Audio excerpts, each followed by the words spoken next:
ସଦର ବିଧାନସଭା କ୍ଷେତ୍ର ପାଇଁ ପିସିସି ପକ୍ଷରୁ ମନୋନୀତ ହୋଇଥିବା ନୂତନ କର୍ମକର୍ତ୍ତାମାନଙ୍କୁ ଶୁକ୍ରବାର ମଧ୍ୟାହ୍ନରେ ଜିଲ୍ଲା କଂଗ୍ରେସ କାର୍ଯ୍ୟାଳୟରେ ଭବ୍ୟ ସମ୍ବର୍ଦ୍ଧନା ପ୍ରଦାନ କରାଯାଇଛି। ଏହି ଅବସରରେ ଜିଲ୍ଲା ଯୁବ କଂଗ୍ରେସ ସଭାପତି ରଞ୍ଜନ ଦାସଙ୍କ ଅଧ୍ୟକ୍ଷତାରେ ଆୟୋଜିତ କାର୍ଯ୍ୟକ୍ରମରେ ଜିଲ୍ଲା ସଭାପତି ସତ୍ୟଶିବ ଦାସ ନବାଗତମାନଙ୍କୁ ଶୁଭେଚ୍ଛା ଜ୍ଞାପନ କରିବା ସହ ପ୍ରଥମେ ପଞ୍ଚାୟତ ଓ ଜନସ୍ତରୀୟ କମିଟି ଗଠନ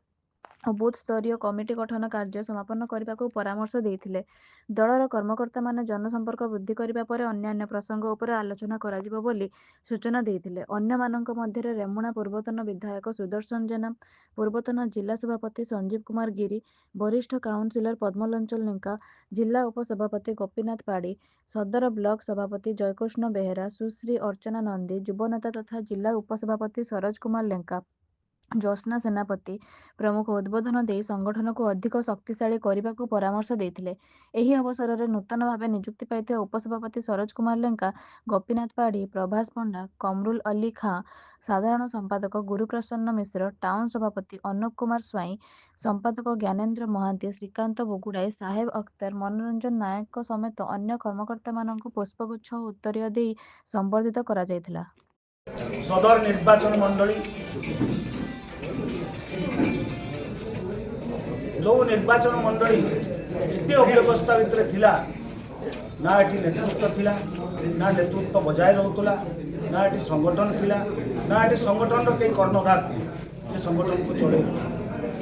बहु कष्ट करी एपरिक कहवा गले गोचर निबंध आज स्पष्ट भाव में कहूँ राजनीतिक चक्रव्यूह को भेद करी एवं निजर राजनीतिक भविष्य को दाव में लगे सरोज लेंका को सृष्टि एवं सदर निर्वाचन मंडली आज बालेश्वर निश्चित भाव में दृढ़ भाव में कहवाक पड़ो सदर निर्वाचन मंडली आज एक अग्रणी निर्वाचन मंडली परिणत होती कम पाठ बोलने पड़ना बहु नेतृत्व शरब्दर शिकार बहु नेतृत्व शत्रुतार शिकार होता भी मु दृढ़ निश्चित भाव में सरोज लेंका जो एभली एक गुरुत्वपूर्ण पदे निश्चित भाव में काम करके देखी 31टा वार्ड आम संगठन को मजबूत करी 2027 म्यूनिसिपालिटी इलेक्शन निश्चित भाव में म्यूनिसिपालिटी दखल करूँ समस्त को सागर नहीं चलू आगे कहते ना आउ थे समस्त धन्यवाद समस्ते संगठित तेज आगामी निर्वाचन पंचायत निर्वाचन निश्चित भाव जवाब दबा सन्देह नहीं आज तार प्रमाण हो समस्ते एकजुट अच्छा तार प्रमाण कारण जिते बड़े कांग्रेस और डकरा जाऊँगी सदर निर्वाचन मंडली आपण मैंने बहु संख्यार आसी कथाटा टिके आंशिक सत्य मात्र आंशिक सत्य 2020 पूर्व जोन सभापति